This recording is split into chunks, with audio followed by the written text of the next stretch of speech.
Vamos a hablar acerca de la Tierra hueca, vista desde el punto del mundo como la ven algunos exploradores, ya que en este estudio que les traigo a continuación es un estudio no bíblico, el cual tiene mucha desinformación, la cual yo pude detectar en el momento en que estaba realizando este video.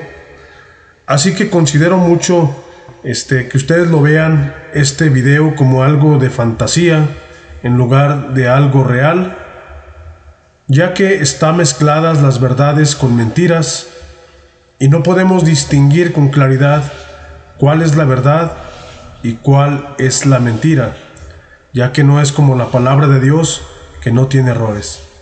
Entonces les pido por favor que lo vean de esa manera y disfruten como si fuera una simple fábula. Vamos a comenzar con el video.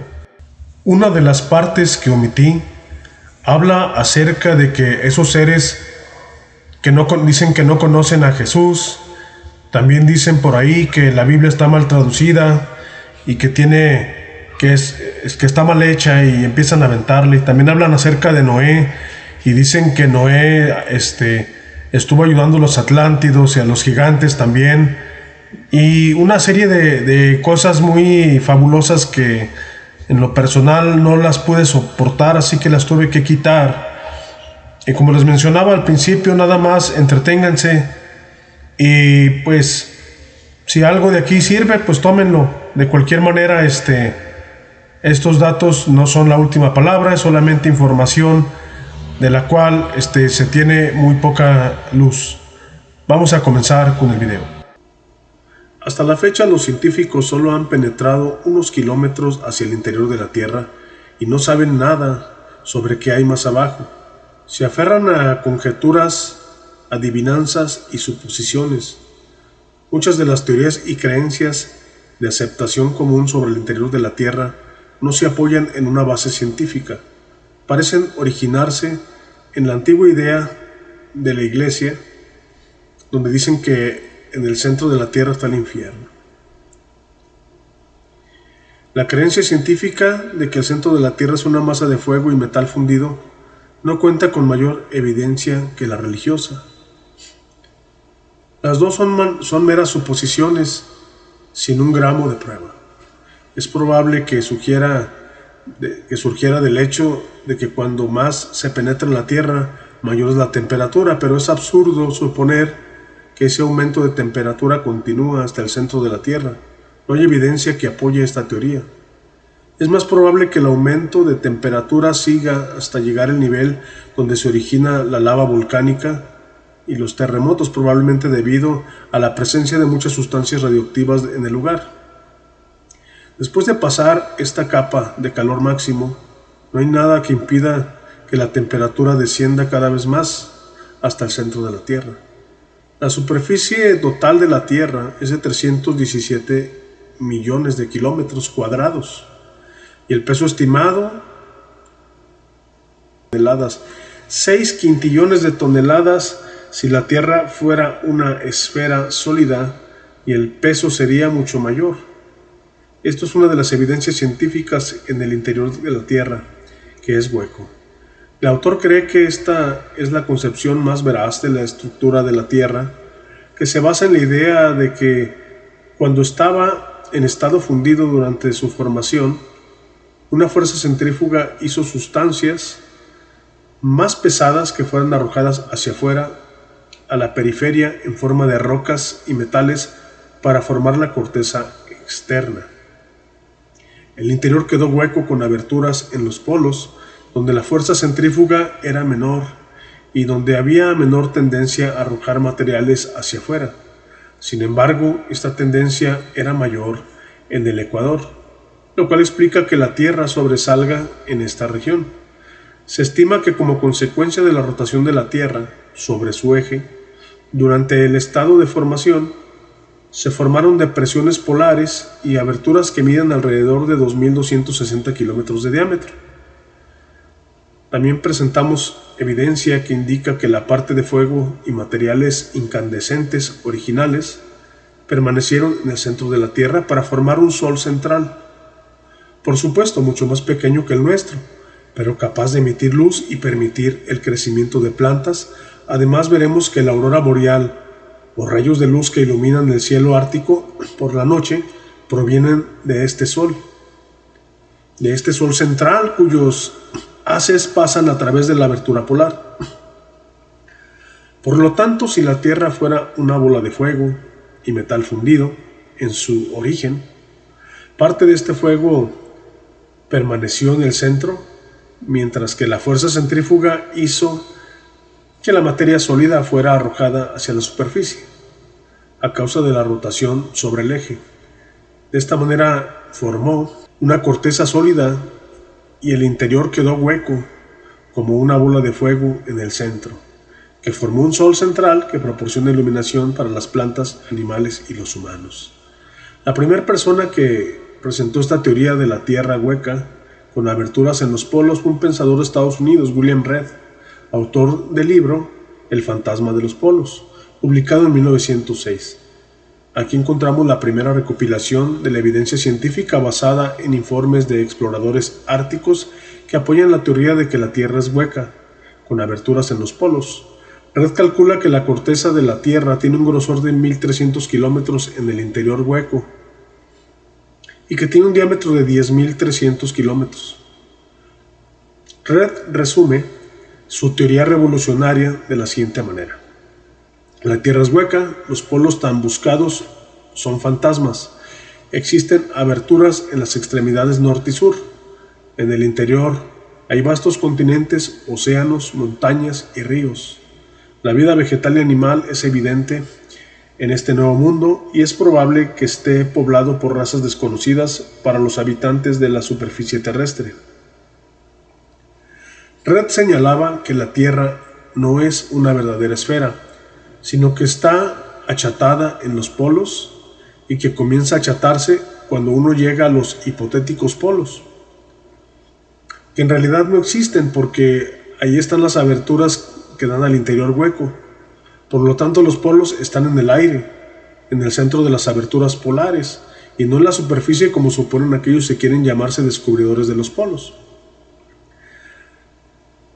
Reid afirma que no es posible descubrirlos porque la Tierra hueca en esos polos, que en realidad están en medio del aire debido a la existencia de las aberturas polares que dan al interior.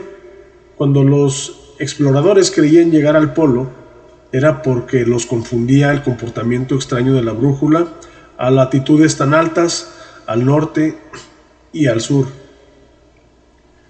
También dice que esto ocurrió en el caso de Percy Cook, ninguno de los cuales de veras llegó al Polo Norte, como vemos más adelante. Entre las latitudes 70 y 75 grados al norte y al sur de la Tierra, comienza a hacer una curva hacia adentro. El polo es solo el borde extremo de un círculo magnético alrededor de la abertura polar. En el pasado reciente, los exploradores árticos soviéticos demostraron que el polo norte magnético, una vez creído un punto en el archipiélago ártico, es una línea aproximadamente de 1600 kilómetros de largo. Sin embargo, como ya señalamos, es una línea circular no recta que constituye el borde de la abertura polar. Cuando un explorador arriba del borde ha llegado al polo norte magnético, y aunque la brújula siempre apunta hacia ahí, al pasarlo en realidad no es el polo norte, a pesar de que uno cree que sí y que descubrió el polo. Al llegar a este círculo magnético, el borde de las aberturas polares y las agujas magnéticas de las brújulas apuntan hacia abajo. Muchos exploradores árticos han observado lo mismo después de alcanzar latitudes altas cerca de 90 grados y se sintieron confundidos por la acción inexplicable de la brújula y su tendencia a apuntar hacia arriba. Se encontraban en las aberturas polares y el compás apuntaba hacia el polo norte magnético, que estaba en el borde de la abertura. A medida que la Tierra gira sobre su eje, el movimiento es giroscópico, como el de un trompo. El polo giroscópico externo es un círculo magnético del borde de la abertura polar. Más allá del borde de la Tierra se achata y se inclina en forma gradual hacia el interior del hueco. El verdadero polo está en el centro de la abertura de los polos, que por consecuencia no existen. Aquellos que afirman descubrirlos no dijeron la verdad. Aunque sí lo hayan creído, los confundió la acción irregular de la brújula en latitudes elevadas. Por esa razón, ni Cook ni Peary ni ningún otro explorador llegaron a los polos norte y sur, y nunca lo harán. Apareció un artículo muy interesante sobre este tema en la edición de marzo del 62 de Flying Source, escrito por su editor Ryan Palmer, quien cree que los platillos voladores provienen del interior de la Tierra y salen por las aberturas polares. El artículo se titula El Polo Norte al estilo ruso. Describe increíbles descubrimientos de los exploradores árticos rusos que confirman la teoría de la Tierra hueca, con aberturas polares, así como lo hacen las observaciones de los exploradores árticos, a los que nos referiremos más adelante. El artículo tiene en el siguiente subtítulo: Más evidencia de tierras misteriosas en los polos. 200 años de la exploración han dado a los rusos un nuevo concepto del polo que vuela sobre la obsoleta toda la geografía anterior. Estos son los hechos irrefutables. Citemos este artículo. Muchos lectores se acordarán de los artículos que damos cuenta de nuestras teorías de que hay algo misterioso en el área polar de la Tierra. Hemos sugerido que hay mucha más área en los polos de lo que es posible representar en el mapa del globo. Hemos señalado los extraños vuelos del almirante Byrd más allá del polo, también el caso de las montañas perdidas y el hecho de que un arma militar desestimara la habilidad cartográfica de otras ramas del mismo ejército. Inclusive hemos sugerido que la Tierra es hueca y que existen aberturas gigantes de 3.400 kilómetros en los polos, y hemos afirmado que hay abundante evidencia de estas aberturas. También hemos señalado que existe mucha reserva y ambigüedad sobre las áreas ártica y antártica. Asimismo, hemos sugerido que los platillos voladores tal vez provengan de esta área misteriosa o de adentro de la Tierra. Al Polo Norte magnético en algún momento se le consideró un punto del archipiélago ártico. Investigaciones recientes demuestran que se extiende por la depresión polar hasta la península de Taimuri, en Siberia. Las líneas representan meridianos magnéticos, concepción más reciente del Polo Norte magnético basado en la investigación de científicos rusos. Una de nuestras afirmaciones más interesantes es que hasta el momento nadie llegó al Polo Norte. Todas las afirmaciones de que se llegan son falsas, porque el polo no es un punto al cual se pueda llegar en el sentido aceptado de la palabra. Hemos puesto en tela de juicio a algunos pilotos que afirman volar sobre el Polo Norte todos los días. En caso del aviador de los Estados Unidos, explicamos la maniobra estándar que imposibilita que vuele más allá del Polo Norte. Lo cruza, debido a dificultades de navegación que en su origen en las brújulas. Toda clase de aviador perdido, cuyo compás no funciona como es debido, recobra su ubicación al doblar en cualquier dirección hasta que la brújula retoma su funcionamiento normal. Las aerolíneas comerciales, cuya publicidad se jacta de volar 2 veces por día sobre el polo, exageran la verdad. Por 3.700 kilómetros tenemos a nuestra disposición, en la forma de registros de varios científicos, cientos de años y en archivos rusos, la historia de la explotación ártica, en que prueba más allá de la duda el punto más importante que queremos transmitir. El Polo Norte magnético no es un punto, sino que según los rusos es una línea aproximadamente de 1.600 kilómetros. Antes de seguir adelante queremos aclarar que nosotros creemos que esta declaración es errónea y que la línea, en realidad un círculo, a raíz de la falta de espacio para simular en el globo, los rusos se ven obligados a comprimir sus observaciones en un área de 2 dimensiones. Aceptaron los 2 costados del círculo y hacen una línea de círculo. Ahora quisiera darles un resumen de este punto de exploración rusa. En realidad cubre más que un solo geomagnetismo. Los navegantes en las latitudes altas siempre tuvieron problema con el extraño comportamiento de las brújulas magnéticas, causado por aparentes irregularidades y asimetrías en el campo magnético de la Tierra.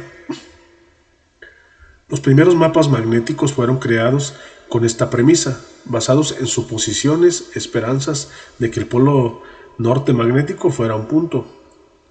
Por ende, se esperaba que la aguja de la brújula, que baja cada vez más al acercarse al polo magnético, apuntara hacia abajo al llegar ahí. Sin embargo, la información de muchas expediciones rusas y otras mostraban que la aguja apuntaba hacia abajo a lo largo de una trayectoria que cruza el océano Ártico, desde el punto del noreste de la península de Taimuri hasta otro en el archipiélago ártico. Este descubrimiento en un principio inspiró la hipótesis de que hay un segundo polo norte magnético ubicado a los 86 grados de latitud este.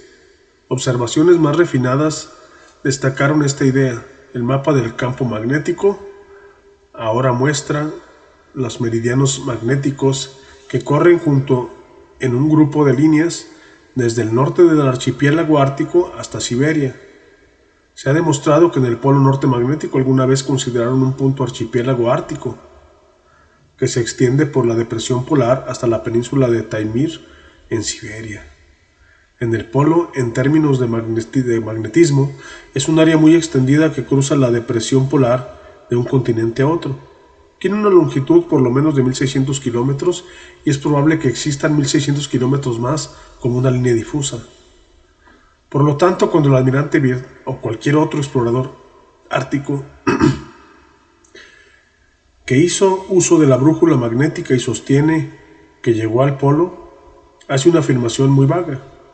Solo puede decir que llegó a un punto que puede estar en cualquier lado demostrable dentro del área de 3200 kilómetros, el borde magnético de la abertura polar, donde el compás señalaba hacia abajo, en un logro destacable,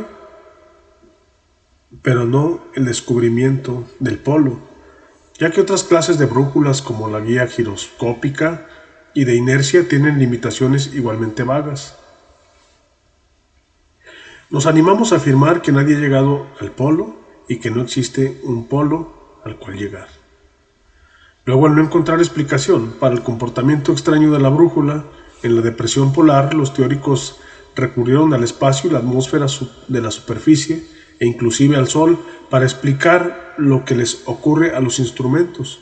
Entonces decían que el polvo es la itineración entre el campo magnético de las partículas cargadas provenientes del Sol. Más significativas aún son las referencias a los cartógrafos anteriores, cuyos mapas son nubes petrificadas en la imaginación de los cartógrafos como masas de tierra.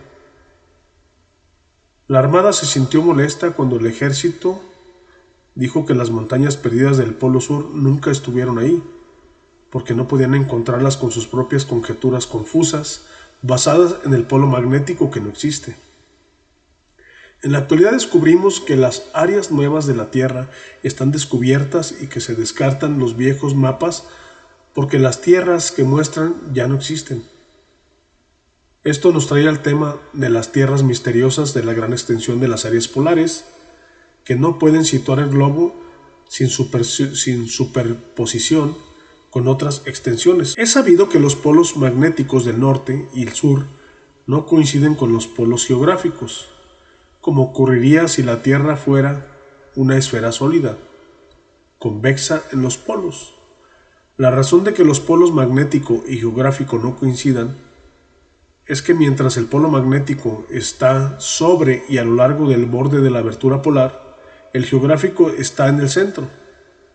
en el aire, no en tierra sólida, como veremos más adelante. El verdadero polo magnético y el centro de gravedad no es un borde extenso de la abertura polar, sino un punto en el centro de la corteza terrestre que estaría a unos 650 kilómetros de profundidad y corre a lo largo de la abertura. Por esta razón, la aguja de la brújula sigue apuntando en sentido vertical hacia abajo cuando se pasa el borde de la abertura y se entra en ella. Solo después de pasar, el centro de la aguja apuntaría hacia arriba en vez de abajo. En ambos casos, después de llegar al borde vertical, el borde de la abertura polar, la brújula ya no funciona en sentido horizontal como antes, sino vertical. Todos los exploradores árticos que llegaron a las latitudes tan elevadas hicieron la misma observación. Y siempre los desconcierta. La única explicación viene de la concepción de la Tierra hueca. Las aberturas polares, como el polo magnético y el centro de la gravedad en medio de la certeza de la Tierra, y no en el centro geomagnético. Como resultado, el agua del océano en el interior de la corteza se adhiere a la superficie interna al igual que a la externa. Podemos calcular que el polo magnético del polo del centro de gravedad son una línea circular alrededor de la abertura polar de la Tierra. En este relato voy a contar acerca de unos exploradores que viajaron en las tierras del Polo Norte a una expedición muy interesante, la cual les voy a narrar en este momento. Yo vivía cerca del Círculo Ártico en Noruega. Un verano un amigo y yo nos decidimos ir lo más lejos posible al territorio del norte. Colocamos provisiones para un mes en un pequeño bote de pesca y con una vela y un buen motor salimos al mar. Y al final de un mes habíamos penetrado bastante en el norte, más allá del polo, en una extraña y nueva región. Nos sorprendimos mucho porque el clima era cálido y a veces demasiado para dormir. Exploradores del Ártico llegan muy al norte y hacen descripciones similares del clima, a veces tan cálido como para quitarse los abrigos. Luego vimos algo tan extraño que quedamos anonadados. Más allá del mar cálido, abierto, veíamos que estábamos en una gran montaña. El océano parecía vaciarse en la montaña en un punto determinado. Sin poder creerlo, seguimos en la misma dirección y navegamos hasta entrar en un vasto cañón que llevaba al interior de la Tierra. Continuamos y tuvimos una increíble visión. Un sol brillaba dentro de la Tierra. El océano que nos había llevado hasta el interior hueco de la Tierra se convirtió en un río. Este río recorría, como nos dimos cuenta después de todo, el interior hueco de la Tierra, de una punta a la otra, por la superficie interna. Si uno lo sigue, va desde el polo norte hasta el polo sur. Vimos que la superficie interna de la Tierra estaba dividida así como la otra en la tierra y agua. Hay mucho sol y abunda tanto la vida animal como la vegetal. Navegamos más y más adentro de esta tierra fantástica. La llamo así porque todo era de un tamaño inmenso en comparación con el exterior. Las plantas son grandes, al igual que los árboles. Por último llegamos a los gigantes. Vivían en casas y pueblos así como lo hacemos nosotros en la superficie de la tierra. Utilizaban una forma de vehículo eléctrico como una carreta monorriel para transportar a las personas. Corrían por el borde del río de un pueblo a otro. Algunas de estas habitantes detectaron nuestro bote y se sorprendieron. Eran muy amistosos. Nos invitaron a comer con ellos en sus casas. Así mi compañero y yo nos separamos. Él se fue con un gigante a su casa y yo con otro. Mi amigo gigante me llevó a su casa a conocer a su familia. Yo estaba asombrado por el tamaño inmenso de los objetos en su casa. La mesa para comer era un colosal. En mi plato colocaron una cantidad tan abundante de comida que me hubiera alimentado una semana. El gigante me ofreció un racimo de uvas Cada una era del tamaño de un durazno. Probé una y la hallé mucho más dulce que cualquiera que pudiera saborear en el exterior. El interior de la tierra, todas las frutas y verduras saben mucho mejor que las que tenemos en la superficie. Nos quedamos con ellos por un año, disfrutando tanto de su compañía como ellos de nosotros, y nos conocimos. Observamos muchos fenómenos extraños, inusuales durante nuestra visita a estas personas increíbles. Sus avances científicos e inventos no dejaban de asombrarnos. En todo ese tiempo no fueron antipáticos con nosotros y nos permitieron retornar a nuestro hogar de la misma manera que llegamos. Es más, nos ofrecieron protección si lo hubiéramos necesitado para el viaje. Los platillos voladores provienen del interior de la Tierra. ¿Qué ocurriría si hubiera una raza desconocida en alguna parte no explorada de la Tierra que fuera responsable de los platillos voladores? El artículo de Palmer me hizo pensar en esa dirección una vez más. La explicación del interior de la Tierra concordaría con la mayoría, si no todas, las facetas del cuadro de los platillos voladores.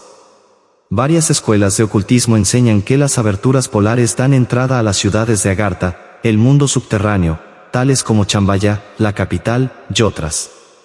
Aceptemos por un momento que hace miles de años que existe un pueblo semejante en el interior de la Tierra.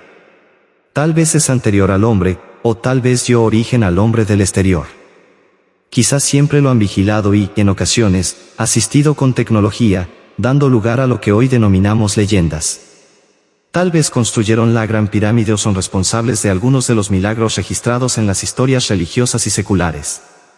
A lo mejor, no quisieron brindarle el conocimiento de su existencia o los secretos de su tecnología hasta que el hombre, su protegido, no se mostrara moralmente merecedor de ellos. Sin embargo, cuando el hombre inventó la bomba atómica, la gente de la Tierra interior se preocupó mucho. Tal vez temieron que la contaminación de la atmósfera los alcanzara o que el hombre hiciera estallar todo el mundo. Detener o controlar la tendencia destructiva del hombre sería un problema delicado a menos que salieran a informarles sobre su existencia. Decidieron que se verían forzados a hacerlo en algún momento e iniciaron un proceso lento de adoctrinamiento de una filosofía pacifista. La mayoría de la gente espacial contactada habló con fuerza en contra de la bomba atómica. Ellos sabían demasiado. Acerca de los platillos voladores, Barker habla del misterio antártico o la cantidad inusual de platillos voladores que se han visto ascender y descender en la región del Polo Sur, que apoya la teoría de una abertura polar por donde estos platillos salen y entran al interior de la Tierra. También menciona un investigador australiano y llamados Bender y Harold, que creían que los platillos voladores se originan y tienen su base en el área antártica. Trataban de rastrear la huella de los platillos, cuando de repente 3 hombres de negro detuvieron sus experimentos. Eran agentes gubernamentales quienes parecían querer impedir las investigaciones. Lo mismo que ocurrió con el vuelo de 3.700 kilómetros del almirante Byrd al nuevo territorio más allá del Polo Sur, dentro de la abertura que conduce al interior de la Tierra, y no aparece en ningún mapa. La información fue censurada en la prensa. Creen que estos vienen de otros planetas, pero ¿cómo puede ser esto? Están demasiado lejos, aún viajando a velocidades increíbles, llevaría una vida entera realizar semejante viaje, en especial desde planetas de otros sistemas solares. Fitch sostiene, al igual que Palmer, que los hombres del espacio que vinieron a nosotros en platillos voladores, que posan como visitantes de otros planetas, en realidad son miembros de una civilización avanzada en el interior hueco de la Tierra, que tienen razones importantes para mantener en secreto su verdadero lugar de origen. Por eso incentivan la creencia falsa de que provienen de otros planetas. Sobre este tema, Fitch escribe, dicen que vienen de otros planetas, pero lo dudamos. Él considera que es una mentira. Sin malicia, para impedir que gobiernos militaristas se enteren de que en el lado opuesto de la corteza terrestre al cual se accede a través de las aberturas polares, existe una civilización avanzada, cuyos logros científicos superan en mucho los nuestros. De esta manera, se protegen de molestias o una posible guerra entre la raza subterránea y la de la superficie. Fitch concuerda con Palmer en que los platillos voladores no son naves espaciales. Como dice Adamski, ni sus pilotos son hombres espaciales. Son vehículos para viajes. atmosféricos, que provienen del interior hueco de la Tierra, donde vuelan y conectan diversas zonas del mundo cóncavo, subterráneo, con las demás. En cuanto a los pequeños hombres marrones, vistos en los platillos voladores, Fitch cree que pertenecen a la misma raza subterránea de la que descendieron los esquimales. Fitch está de acuerdo con William Reed y Marshall B. Gardner en que los ancestros de los esquimales vinieron del interior de la Tierra a través de las aberturas polares. Fitch describe a estos hombrecillos marrones como los pilotos de los platillos voladores, que sirven a una raza superior, de Atlántida, constructora de las naves que ellos pilotean. Aunque son más pequeños que nosotros, son más fuertes. Al dar la mano, su apretón es más poderoso. Uno de ellos puede superar la potencia de cualquier hombre fuerte. La estructura corporal es perfecta. Tanto los hombres como las mujeres se visten con prolijidad. No son hermosos, pero tienen un aspecto agradable. Ninguno parece tener más de 30 años. Dicen que no esperan morir nunca. Requeriría un libro entero relatar las conversaciones mantenidas con los hombres y las mujeres de los platillos. Al hablar, son rápidos, agudos y directos. Parecen muy inteligentes. Hablan con franqueza y contestan todas las preguntas, pero mienten sobre las cosas que no desean que sepamos, se niegan a revelar su verdadero origen subterráneo y fingen venir de otros planetas, como Marte y Venus. Algunos comentarios o afirmaciones breves de las pequeñas personas que viven en el interior de la Tierra se comentan aquí. Se jactan de su mentalidad y conocimientos superiores y de superarnos en habilidad creativa. Dicen que están muy adelantados con respecto a nosotros en cuanto a inventos nuevos. Por ejemplo, sostienen que sus platillos voladores utilizan energía libre, es decir, energía electromagnética del espacio, que es gratis a diferencia del combustible que nosotros utilizamos para nuestras aeronaves. Sostienen que obtienen esta energía mediante la explosión de determinados átomos por la acción de la energía electromagnética del espacio, mientras están en vuelo. Dicen que están miles de años más adelantados que nosotros en todas las artes, como la pintura, la escultura y el diseño arquitectónico. También lo están en el manejo de los negocios y sus hogares y en las técnicas agrícolas. Afirman que sus campos y paisajes, parques, jardines, huertos y granjas sobrepasan los nuestros. Afirman que tienen conocimientos superiores también sobre nutrición y dieta. Dicen que viven con lujo, pero sin distinción de clases ni pobreza. No tienen necesidad de tener una fuerza policíaca. Conocen todos los idiomas de la Tierra. La descripción de Fitch de esta civilización superior en el interior hueco de la Tierra nos recuerda a la utopía subterránea de Bulwer Lytton, descrito en su libro, The Coming Race, la raza venidera. Lytton fue un Rosacruz, y es probable que tuviera acceso a información oculta a través de su hermandad. Describió una raza superior dentro de la Tierra, que vivía en un estado de abundancia y satisfacción universales, libres de la codicia, la pobreza y la guerra. Fitch continúa describiendo a los visitantes como un pueblo que vive en un sistema económico por el cual poseen todo en común, sin engrandecimiento ni acumulación, sin distinciones de clase entre ricos y pobres, capitalista o trabajador. También tienen un sistema equitativo de distribución, libre de explotación y usura. No hay pobreza entre ellos, ya que todos tienen una base de absoluta igualdad por medio del sistema de posesión común. No tienen propiedad privada y trabajan y cooperan para el bienestar mutuo. Fitch escribe: dicen conocer los secretos de todos los gobiernos y tener una inteligencia superior a la nuestra y mayor autoridad que tendría que ejercer sobre nosotros. Aseguran ser expertos en telepatía y provenir de una raza prediluviana, de Lemuria y Atlántida. Dicen que deberíamos librarnos de arsenales atómicos y convencionales. También dicen que todos sus esfuerzos son en pro de la paz, que debemos la paz a los esfuerzos que realizan ellos por nuestro bienestar, que nos han salvado de arrojarnos a una guerra nuclear suicida, y que debemos mirar en su dirección en busca de guía. Se han tomado fotografías de las pequeñas personas marrones de los platillos, y sus palabras están grabadas en cinta. Algunos estadounidenses hicieron viajes largos y cortos tanto en platillos voladores grandes como chicos. Lo anterior demuestra que los platillos voladores son vehículos atmosféricos, creados por una raza superior que habita el interior hueco de la Tierra, y no naves espaciales que vinieron de otros planetas, como es creencia común, sin una partícula de evidencia.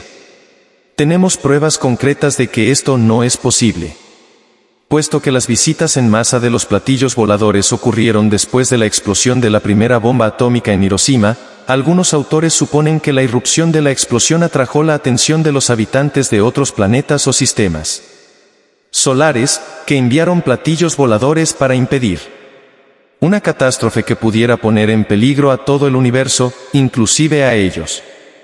Por ello, se afirma que las visitas en masa ocurrieron después del desastre de Hiroshima, mientras que antes solo aparecían en forma esporádica y nunca en cantidades tan grandes. Esta es una idea sin sentido por varias razones. Primero, aunque se presuma que los platillos voladores vinieran de otros planetas y sistemas solares, estos están a años luz de distancia. Esto implica que debería haber pasado el doble de tiempo para que la repercusión les llegara y ellos viajaran hasta aquí. Siempre y cuando puedan viajar a la velocidad de la luz, ¿cómo pudieron platillos voladores de diferentes planetas y sistemas solares llegar aquí aproximadamente al mismo tiempo después de la explosión en Hiroshima? Esto por sí solo descarta la teoría del origen interplanetario de los platillos voladores. Segundo, si se parte de una teoría que sostiene que vinieron por autodefensa, ¿por qué? La primera explosión atómica podría haber llevado a una liberación mayor de energía más adelante, cuyos efectos peligrosos pudieran envenenar nuestra atmósfera. Resulta más razonable creer que los habitantes subterráneos, cuyo oxígeno llega desde el exterior, a través de las aberturas polares, serían los más temerosos de una calamidad semejante, y que ellos enviarían sus flotas de platillos voladores para trabar amistad con nosotros, ganar nuestro respeto y, luego aconsejarnos a desistir de explosiones atómicas futuras y la fabricación de bombas atómicas. Algunos habitantes de otros sistemas solares, a muchos años luz de distancia, no tendrían razón para estar preocupados por el envenenamiento de nuestra atmósfera o aún por la posible explosión de la Tierra y su transformación en meteoros. Si viajaron tan lejos para impedir más explosiones nucleares o la producción de más bombas destructivas, su viaje fue en vano. Además, puesto que los platillos voladores, después de 1945, vinieron en grandes cantidades y con propósitos de observación, los emisarios de otros sistemas solares podrán lograr sus objetivos con el envío de una sola unidad, sin necesidad de mandar una flota. Tendrían menos razón de estar preocupados con un planeta caprichoso a años luz de distancia que los habitantes que viven en el interior y deben sufrir de la contaminación radiactiva del aire que reciben del exterior. El propósito de venir era impedir la contaminación radiactiva de la atmósfera y la destrucción de la raza humana por medio de la guerra nuclear. Tal vez impidieron una guerra que pudo ocurrir si no hubieran venido a ayudar. A esto podía lograrse con hacerles saber a los jefes de nuestros gobiernos de la existencia de una raza con poderes científicos mucho más avanzados que los nuestros, para ganar su respeto y la obediencia a sus indicaciones de desistir de seguir jugando con fuego atómico. Esto explica por qué llegaron en formación de flota, para atraer la atención pública, aparecían cerca de aeropuertos militares para convencer a la Fuerza Aérea de su existencia, pues creían que los informes oficiales tendrían más peso una vez que fuera reconocida su existencia. Esperaban convencer al gobierno de los Estados Unidos, y por su medio, a todos los gobiernos, de desistir de la experimentación atómica y la producción de bombas nucleares. Su plan de salvar a la humanidad y a sí mismos fracasó.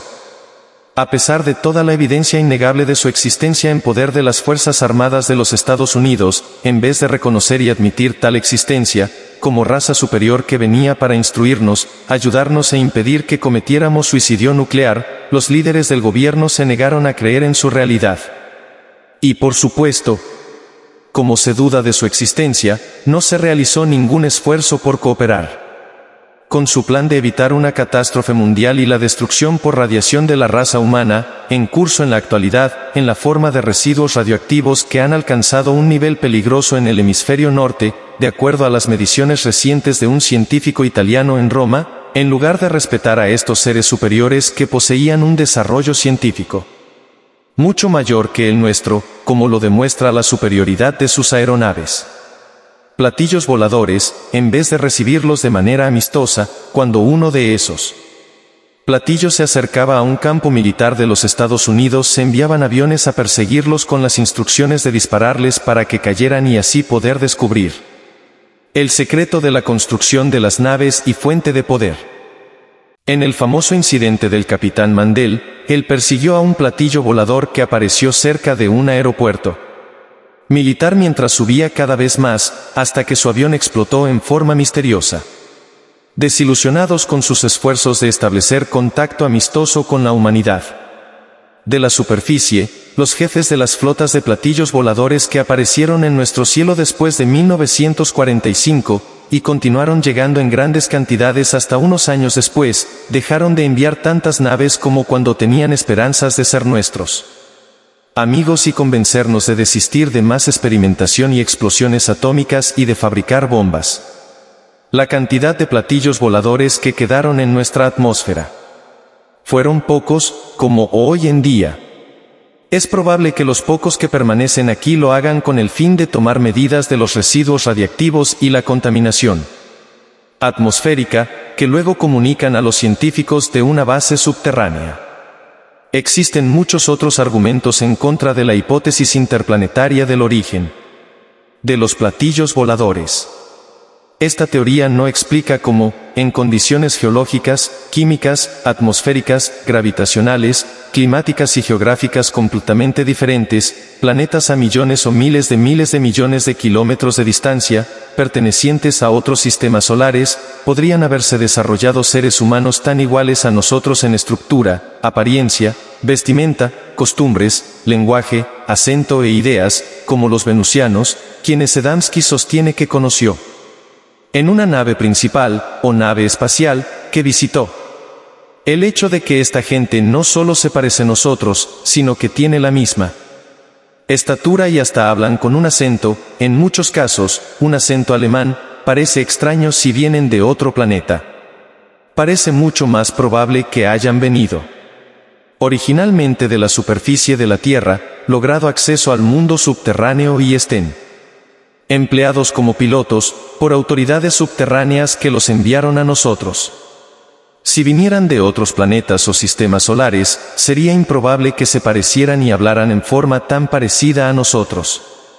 La mayoría de los escritores de ciencia ficción imaginan a los habitantes de otros planetas como muy diferentes en su estructura. H.G. Wells, en War of the Worlds, La Guerra de los Mundos, imaginó a los marcianos como monstruos mecánicos.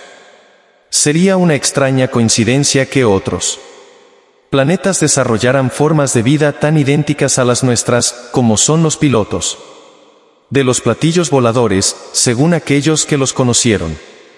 En cuanto a los pequeños hombres hallados en los platillos voladores, es probable que sean enanos subterráneos, empleados por la raza dominante, que los crió como pilotos.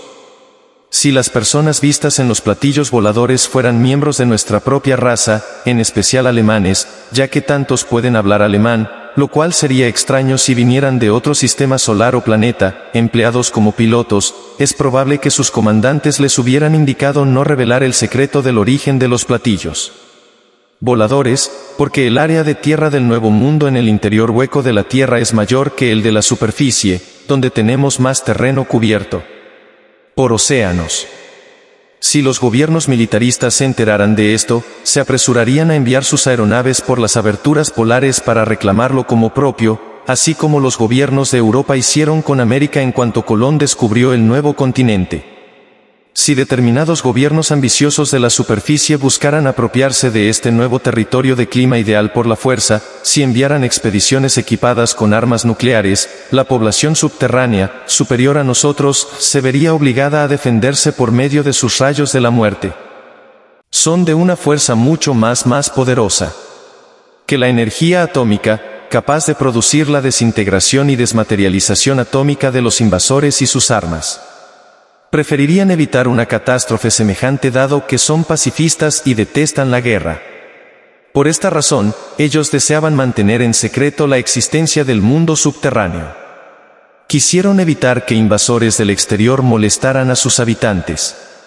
Esta es la causa de que los pilotos de los platillos voladores estuvieran instruidos para simular que venían de otros planetas y que eran hombres espaciales. En el caso de ser contactados, podrían mantener el secreto de que provenían del interior de la Tierra. A Adamski y otros que afirmaron tener contacto con ellos, los engañó la idea falsa de que los viajantes de los platillos voladores venían de otros planetas. Si los principales gobiernos se olvidaran de la carrera espacial y enviaran ejércitos armados de rompehielos, dirigibles y aeronaves, para penetrar lo más lejos posible en las aberturas polares, en poco tiempo se establecería contacto entre la raza superior dentro de la Tierra y la menos avanzada del exterior, trabada en un barbarismo mecanizado, siempre empeñada en la guerra. Sin embargo, los gobiernos militaristas no merecen establecer contacto con seres humanos semejantes, superiores, que probablemente utilizarían sus radiaciones poderosas, capaces de la desmaterialización, para impedir la invasión de visitantes no deseados y peligrosos. La palabra Griarla es de origen budista. Se refiere al mundo o imperio subterráneo, en cuya existencia creen todos los budistas verdaderos. Ellos también creen que este mundo subterráneo tiene millones de habitantes y muchas ciudades, todas bajo el dominio supremo de la capital del mundo subterráneo, Chambaya. Allí vive el gobernador supremo del imperio, conocido en el oriente como el rey del mundo. Se cree que él dio las órdenes al Dalai Lama del Tíbet, que fue su representante terrestre. Transmitió su mensaje por medio de determinados túneles secretos que conectaban el mundo subterráneo con el Tíbet. Hay agujeros semejantes en Brasil.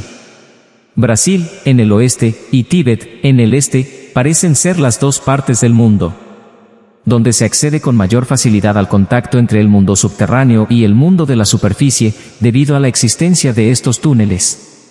El famoso artista, filósofo y explorador ruso, Nicholas Roerich, quien viajó mucho en el lejano oriente, sostenía que Lhasa, la capital del Tíbet, estaba conectada por un túnel con la ciudad de Chambaya, capital del imperio subterráneo de Agartha. La entrada al túnel estaba vigilada por lamas, que el Dalai Lama había hecho jurar que mantendrían en secreto su paradero ante los extraños. Se creía que había un túnel similar que conectaba las habitaciones secretas en la base de la pirámide de Gizeh con el mundo subterráneo, por el cual los faraones establecían contacto con los dioses o superhombres del mundo subterráneo. Las diferentes estatuas gigantes de los primeros dioses y reyes egipcios, como las de Buda, hallados en todo Oriente, representan los superhombres subterráneos que vinieron a la superficie para ayudar a la raza humana. Por lo general no tienen sexo. Eran emisarios de Agartha, el paraíso subterráneo al que todos los budistas desean llegar. La tradición budista dice que la primera colonización de Agartha se produjo hace miles de años, cuando un hombre santo condujo bajo la tierra a una tribu que desapareció. Se supone que los gitanos provienen de Agartha, lo cual explica su deseo de moverse por la superficie de la tierra y sus permanentes traslados para recuperar el hogar perdido, que en Atlántida salvó un grupo merecedor antes del diluvio que sumergió a la Atlántida. Se cree que él llevó a su grupo a la alta planicie de Brasil, donde se establecieron en ciudades subterráneas, conectadas con la superficie por medio de túneles, para poder escapar del envenenamiento de los residuos radiactivos, producto de la guerra nuclear que pelearon los atlantes, la cual originó el diluvio que sumergió su continente. Se supone que la civilización subterránea de Agartha representa la continuación de la civilización de la Atlántida que, al haber aprendido la lección de la inutilidad de la guerra, ha permanecido en paz desde entonces.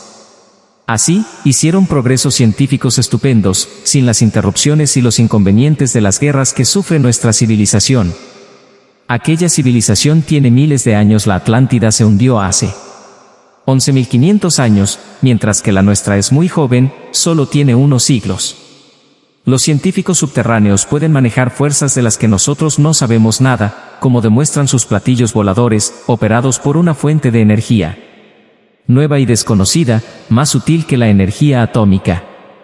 Ossendowski sostiene que el imperio de Agartha consiste en una red de ciudades subterráneas, conectadas entre sí por túneles, por los que pasan vehículos a tremendas velocidades, tanto debajo de la tierra como del océano.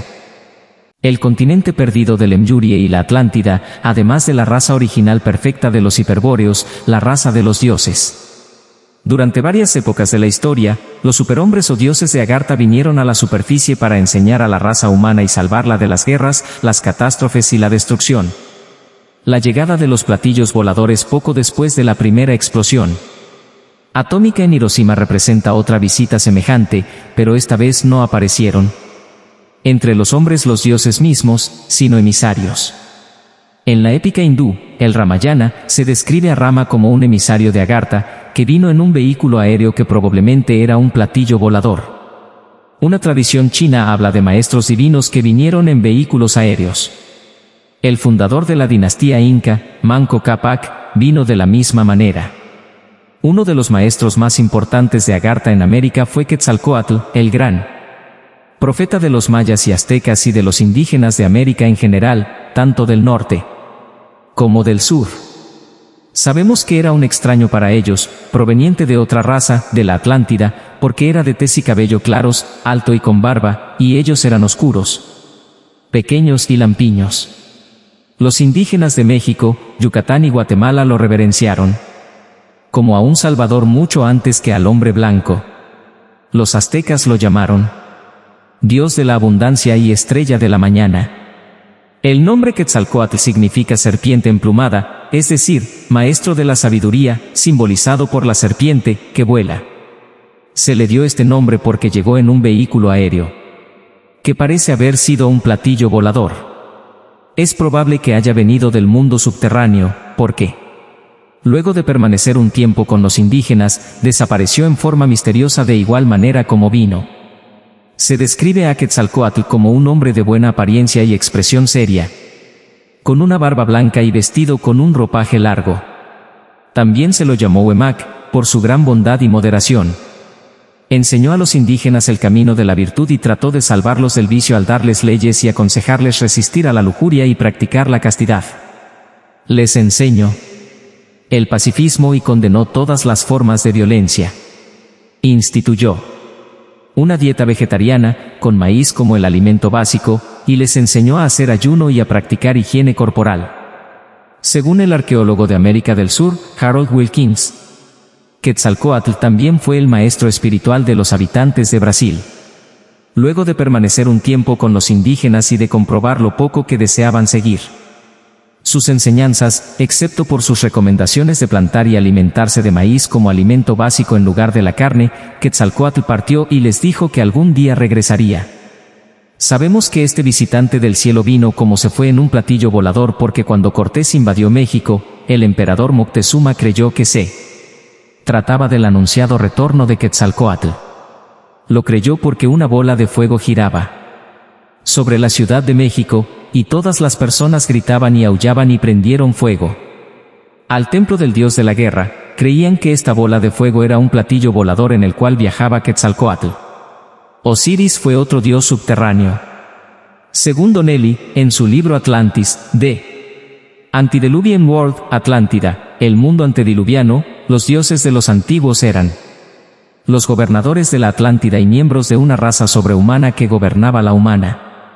Antes de la destrucción de su continente, que habían previsto, viajaron en platillos voladores a través de la abertura polar al mundo subterráneo.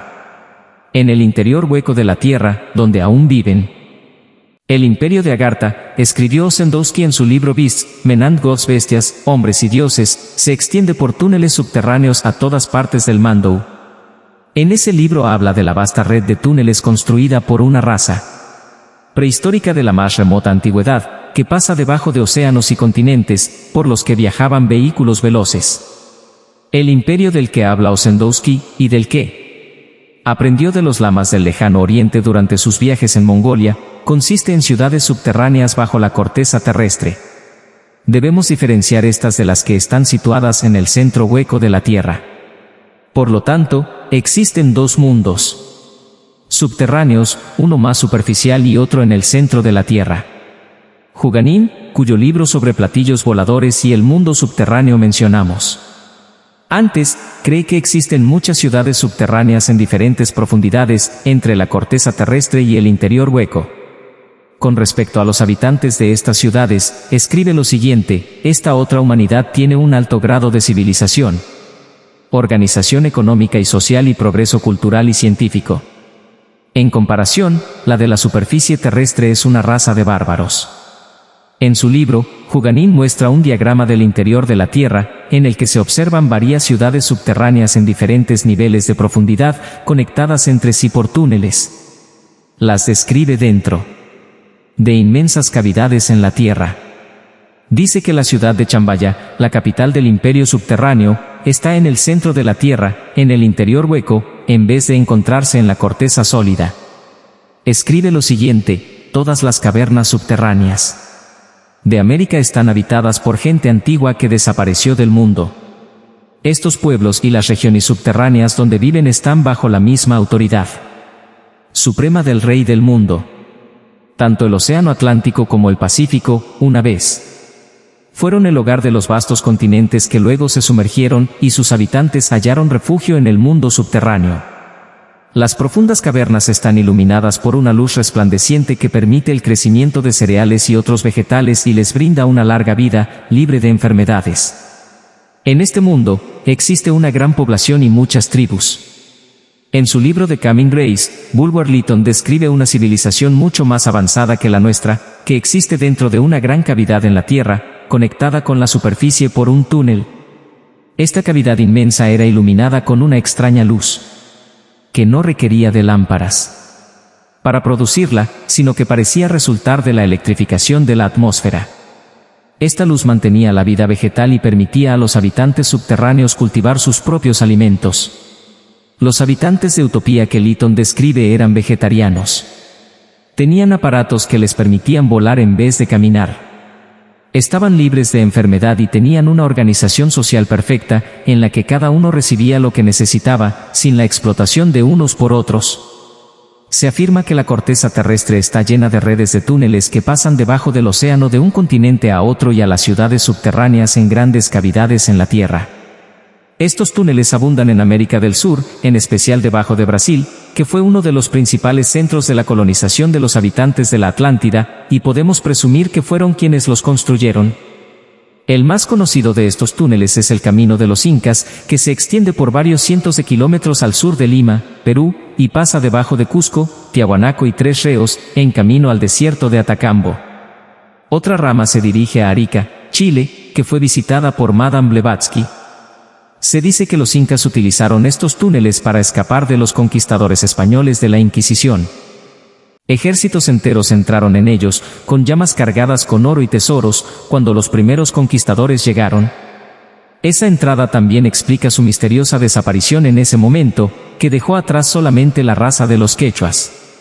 Se cree que cuando Atahualpa, el último de los reyes incas, fue asesinado por Pizarro, el oro que era transportado en una hilera de 11.000 llamas cargadas halló refugio en estos túneles. Pensamos que tenían una forma artificial de luz y que estaban construidos por la raza que construyó Tiahuanaco mucho antes de que el primer inca apareciera en Perú, dado que nunca se volvió a ver a los incas que entraron en estos túneles para escapar de los españoles. Es probable que aún vivan en ciudades subterráneas iluminadas, a las que llevan los túneles. Estos túneles misteriosos, un enigma para los arqueólogos, existen en gran número debajo del Brasil, donde se abren a la superficie en diferentes lugares. El más famoso está en las montañas Roncador, al nordeste del Mato Grosso. Allí se dirigía el coronel Fawcett cuando fue visto por última vez. Se afirma que la ciudad de la Atlántida que buscaba no eran las ruinas de una ciudad muerta en la superficie, sino una ciudad subterránea con habitantes vivos, y se dice que él y su hijo Jack aún viven allí. Esto es lo que cree el profesor de Sousa, el comandante Strauss y O.C. Juganín. La abertura del túnel Roncador está vigilada por los feroces indígenas chavantes que matan a cualquiera que se atreva a entrar sin ser invitado, que pueda molestar a los habitantes subterráneos, a quienes ellos respetan y reverencian. Los indios murciélago también guardan el secreto de las aberturas de los túneles secretos que llevan a las ciudades subterráneas en la región de las montañas Roncador del Mato Grosso. Citaremos una carta escrita al autor por un ciudadano estadounidense que vivió muchos años en la zona y estudió la materia, llamado Cary Uni. La entrada a las cavernas está vigilada por los indígenas murciélago, una raza de tez morena, tamaño pequeño y extraordinaria fuerza física. Su sentido del olfato está más desarrollado que el de los mejores sabuesos. Aunque aprueben a una persona y le permitan entrar en las cavernas, me temo que esa persona estaría perdida para el mundo conocido, porque guardan el secreto con mucho cuidado y tal vez no le permitan salir. Tal vez esto le haya ocurrido al coronel Fawcett y a su hijo Jack, quienes se cree entraron en un túnel que lleva a una ciudad subterránea en las montañas Roncador y nunca retornaron. Los indígenas murciélago viven en cavernas y salen a la noche a las junglas que los rodean, pero no tienen contacto con los habitantes subterráneos. Estos habitan una ciudad subterránea donde forman una comunidad de población considerable que se autoabastece. Se cree que los habitantes de la Atlántida construyeron las ciudades subterráneas. Una cosa es segura, no les llegarán residuos radiactivos. Nadie sabe si aquellos que viven en las antiguas ciudades subterráneas de la Atlántida son los mismos habitantes u otros que se establecieron allí luego de que los constructores originales se fueron. El nombre de las montañas donde existen estas ciudades es Roncador, en el nordeste del Mato Grosso. Si alguien va en busca de una de esas ciudades, debe responsabilizarse de su propia vida, pues tal vez nunca regrese, como le ocurrió al coronel Fawcett. Cuando estuve en Brasil, oí hablar mucho sobre estas cavernas y ciudades subterráneas. Sin embargo, están muy lejos de Giaba. Están cerca del río Araguaia, que desemboca en el Amazonas. Están al nordeste de Giaba, al pie de una cadena montañosa increíblemente larga llamada Roncador. Desistí de investigar más porque oí que los indígenas murciélago vigilan, con gran celo, la entrada a los túneles de personas que no estén suficientemente evolucionadas, pues no quieren problemas. Básicamente, no quieren a nadie que todavía esté engarzado en la comercialización y ambicione el dinero. Sé que una gran parte de los inmigrantes que ayudaron en la sublevación del general Isidro López en 1928 desaparecieron en estas montañas y nunca se los vio de nuevo. Fue durante el mando del Dr. Benavides, quien bombardeó Sao Paulo durante 4 semanas. Luego declararon una tregua de 3 días y permitieron que las 4.000 tropas, que eran principalmente alemanes y húngaros, salieran de la ciudad. Alrededor de 3.000 fueron a Acre, en el noroeste de Brasil, y aproximadamente 1.000 desaparecieron en las cavernas. Oí la historia muchas veces. Si recuerdo bien, el lugar donde desaparecieron fue en el sur de la isla Bananal, cerca de las montañas Roncador. También hay cavernas en Asia, que mencionan los viajeros del Tíbet, pero hasta donde yo sé, las más grandes están en Brasil y existen en 3 niveles diferentes. Estoy seguro de que obtendría permiso si quisiera unirme a ellos, y que me aceptarían como uno de ellos. Sé que no emplean dinero y que su sociedad está organizada sobre una base estrictamente democrática. La gente no envejece y vive en armonía perpetua. Esta utopía subterránea, que menciona el señor Uni, quien vive actualmente en Nueva York, se asemeja mucho a la descrita por Bulwer Lytton en su libro, The Coming Race. Lytton era un Rosacruz y es probable que basara su novela en información oculta relacionada con ciudades subterráneas existentes. Se hallaron ruinas de muchas ciudades de la primitiva Atlántida en el norte del Mato Grosso y el territorio de Amazonía, lo cual indica que los habitantes de la Atlántida colonizaron esta tierra alguna vez. Hace algunos años, un inglés, maestro de escuela, que oyó rumores de una ciudad perdida de la Atlántida, en un elevado altiplano de la región, fue a buscarla. Lo hizo, pero las dificultades del viaje le costaron la vida. Antes de morir envió una paloma mensajera con una nota que describía la ciudad magnífica que descubrió, en cuyas calles se alineaban altas estatuas doradas. Si los habitantes de la Atlántida colonizaron Brasil alguna vez y construyeron ciudades en el Mato Grosso o en su superficie, ¿por qué construyeron ciudades subterráneas allí? No pudo ser para escapar del diluvio que sumergió la Atlántida y las áreas alrededor, porque el Mato Grosso está en un altiplano, donde no podía llegar el agua. El arqueólogo de América del Sur, Harold Wilkins, ofrece otra teoría, que las ciudades subterráneas fueron construidas para escapar de los residuos radiactivos que resultaron de una guerra nuclear que pelearon los habitantes de la Atlántida. Esta parece una explicación muy razonable, pues no hay otra razón para llevar a cabo una labor tan difícil, como la de la excavación de la tierra y la construcción de ciudades subterráneas, cuando ya tenían ciudades magníficas en la superficie de la tierra. En el momento que estemos en peligro de una guerra nuclear, nosotros también deberemos hallar refugio dentro de la tierra y vivir allí, en ciudades iluminadas, y producir alimentos bajo esta luz. Por supuesto que resultaría más fácil unirnos a las ciudades subterráneas existentes, construidas por los pobladores de la Atlántida hace miles de años que nos superan en conocimientos de ingeniería, que construir las propias. Si pudiéramos establecer contacto amistoso con los habitantes subterráneos, cuando llegara la guerra o inclusive antes, cuando los residuos radiactivos aumentaran y representaran un peligro para nuestra supervivencia, sería ventajoso tener contacto con estas ciudades subterráneas. Si nos admitieran, podríamos establecer residencia en ellas. No existe la ancianidad en Agartha, tampoco la muerte. Es una sociedad en que todos lucen jóvenes aunque tengan varios siglos o miles de años. Esto parece increíble para los habitantes de la superficie, expuestos a los efectos dañinos de la radiación solar y la autointoxicación por los alimentos de una mala dieta.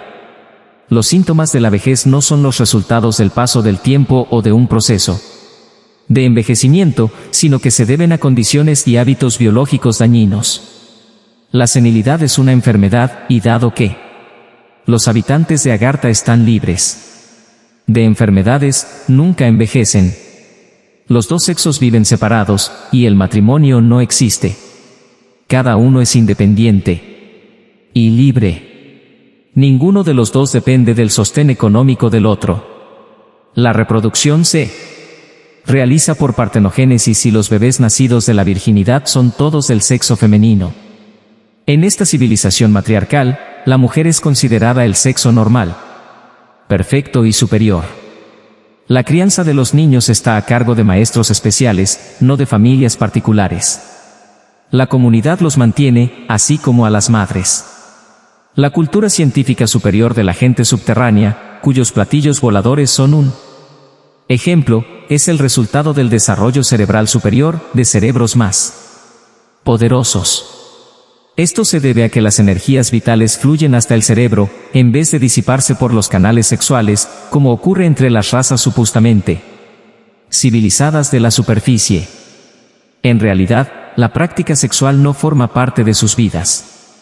A raíz de la dieta vegetariana de frutas, básicamente las glándulas endocrinas tienen un estado de equilibrio perfecto y funcionamiento armonioso, como ocurre en los niños, y no se ven estimuladas a la actividad anormal por las toxinas metabólicas, como las producidas por la carne, las aves, el pescado y los huevos, y afrodisíacos, como la sal, la pimienta, el café, el tabaco y el alcohol.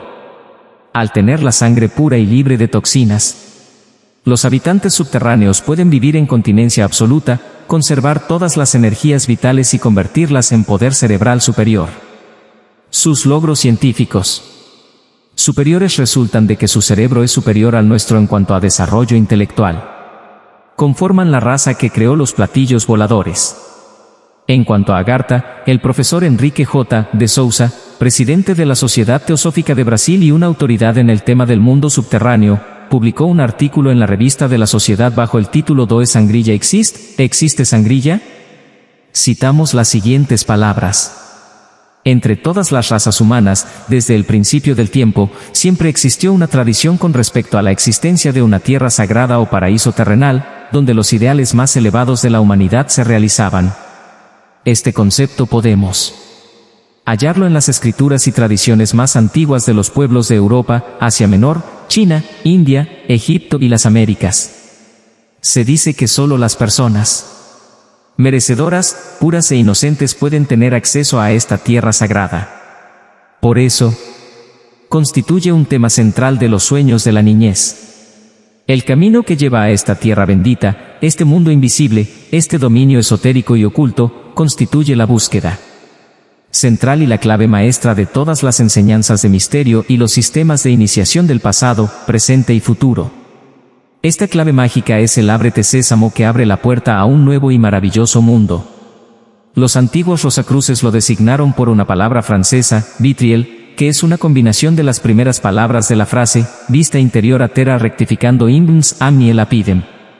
Indica que en el interior de la tierra, hay un verdadero misterio oculto.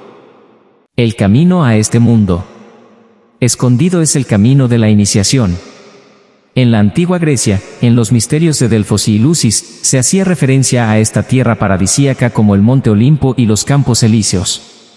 Además, en los primeros tiempos védicos, se lo llamaba por diferentes nombres, como Ratnasanu, pico de la piedra preciosa, Armadri, montaña de oro, y Monte Merú, hogar de los dioses y Olimpo de los hindúes. Simbólicamente, el pico de esta montaña sagrada está en el cielo, su parte media está en la tierra y la base en el mundo subterráneo. Las sedes escandinavas también mencionan esta ciudad celestial, que estaba en la tierra de azar de los pueblos de la Mesopotamia. Era la tierra de Amenti, del libro sagrado de los muertos, de los antiguos egipcios. Era la ciudad de los 7 pétalos de Vishnu y la ciudad de los 7 reinos de Idm o Edén de la tradición judía. Es decir, era el paraíso terrenal. En toda Asia Menor, no solo en el pasado, sino en la actualidad. También, existe la creencia en la existencia de una ciudad de misterio, llena de maravillas, conocida como Chambaya, donde está el templo de los dioses. También es la Erdami de los tibetanos y mongoles. Los persas la llamaron Alberdio Aryana, tierra de sus ancestros. Los hebreos, Canaán, y los mexicanos, Tula o Toulan, los aztecas la llamaron Mayapán. Los conquistadores españoles que llegaron a América creían en la existencia de una ciudad semejante y organizaron muchas expediciones para hallarla. La llamaron El Dorado. Es probable que se hubieran enterado de ella por medio de los aborígenes que la llamaban Menoue o ciudad cuyo rey viste ropa de oro. Para los celtas, esta tierra sagrada era conocida como la tierra de los misterios, Duato Dananda. Una tradición china habla de una tierra de Chivín o ciudad de una docena de serpientes. Es el mundo subterráneo, que está en las raíces del cielo. Es la tierra de los calcas, Caleis o Calqui, la famosa colchida que buscaban los argonautas cuando salieron en busca del vellocino de oro. En la Edad Media, se referían a ella como la isla de Avalon, donde los caballeros de la mesa redonda, con el liderazgo del rey Arturo y la guía del mago Merlín, salieron en busca del cáliz sagrado, símbolo de obediencia, justicia e inmortalidad. Cuando el rey Arturo fue seriamente herido en batalla, pidió a su compañero Belvedere que partiera en barco a los confines de la tierra, con las siguientes palabras: «Adiós, Belvedere, amigo y compañero mío. Ve a la tierra donde nunca llueve, donde no hay enfermedad y donde nadie muere». Esta es la tierra de la inmortalidad, o Agartha, el mundo subterráneo. Esta tierra es la Valhalla de los alemanes, el monte Salvat de los caballeros del cáliz sagrado, la utopía de Thomas More, la ciudad del sol de Campanella, la sangrilla del Tíbet y la Agartha del mundo budista. Ya dijimos que las ciudades subterráneas de Agartha fueron construidas por los atlantes como refugios contra los residuos radiactivos producidos por la guerra nuclear que habían peleado. También nos hemos referido a la teoría de Juganín de que los platillos voladores eran aeronaves que este pueblo llevó al mundo subterráneo antes de que sucediera la catástrofe que hundió la Atlántida.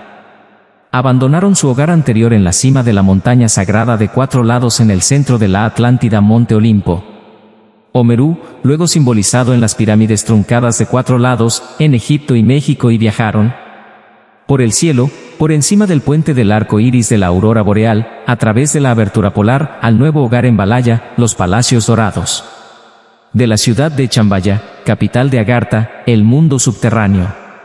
La mitología teutónica se refiere a la migración de los dioses gobernantes de la Atlántida al mundo subterráneo, anterior a la destrucción de la Atlántida, como el Cterdemerung, o crepúsculo de los dioses. Hicieron el viaje en platillos voladores, que eran aeronaves de la Atlántida.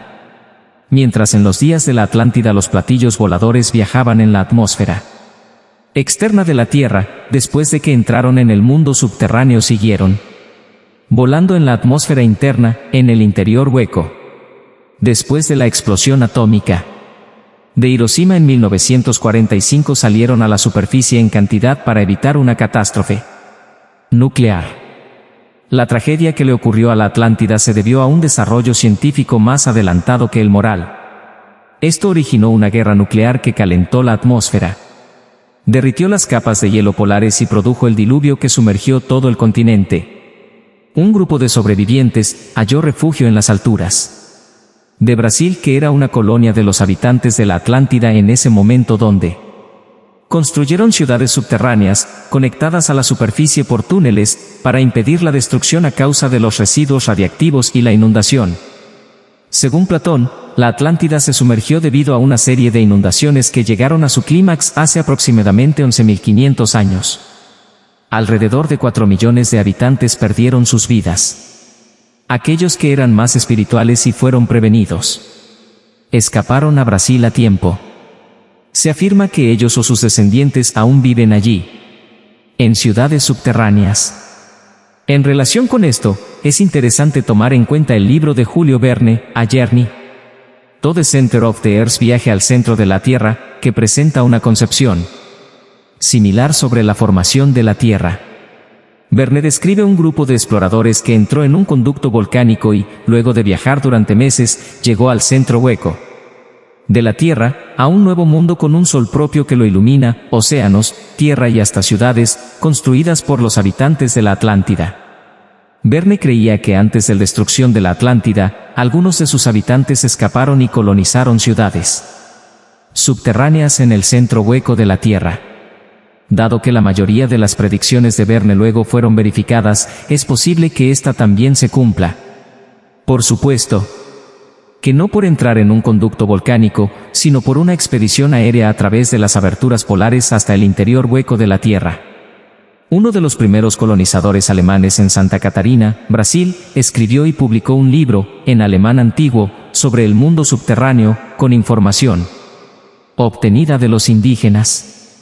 El libro describía la Tierra como hueca, con un sol central. Decía que el interior de la Tierra era habitado por una raza longeva, que vivía libre de enfermedades y se alimentaba con frutas.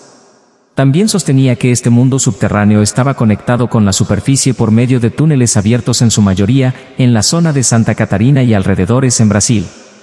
El autor invirtió 6 años en la investigación y el estudio de los misteriosos túneles que abundan en Santa Catarina, obviamente construidos por una raza antigua, para llegar a las ciudades subterráneas. Las investigaciones continúan.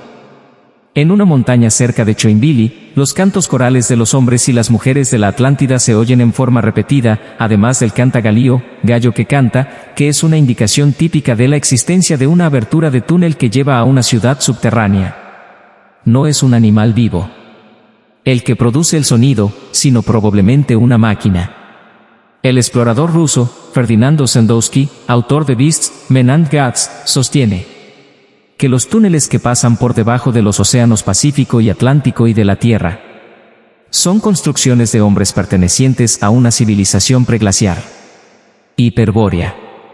Esta civilización floreció en la región polar en el momento en que el clima aún era tropical, una raza de superhombres que poseían poderes científicos de un orden superior y autores de inventos maravillosos, que incluían máquinas cavadoras de túneles, de las que no conocemos nada. Muy bien.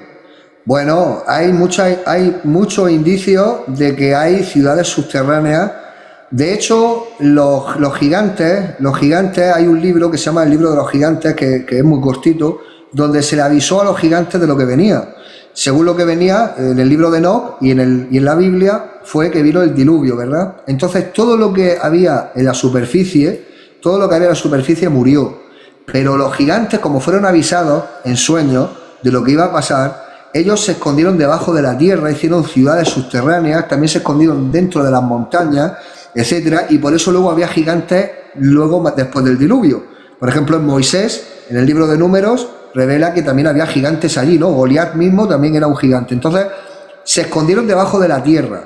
Entonces, hay ciudades debajo de la tierra, hay cosas debajo de la tierra que no te quepa duda, que seguro que sí hay, porque hay muchos indicios, muchas muchas leyendas, muchas cosas, ¿no? Historias, ¿no? De ciudades bajo la tierra, etcétera, y son muchos indicios, ¿no? De hecho, la misma élite tiene, debajo de la tierra, tiene un montón de niveles donde ellos hacen sus cosas, etcétera, etcétera, sus sacrificios, y sobre las líneas ley, etcétera, etcétera. Así que, claro que debajo de la tierra hay gente, que no te quepa duda.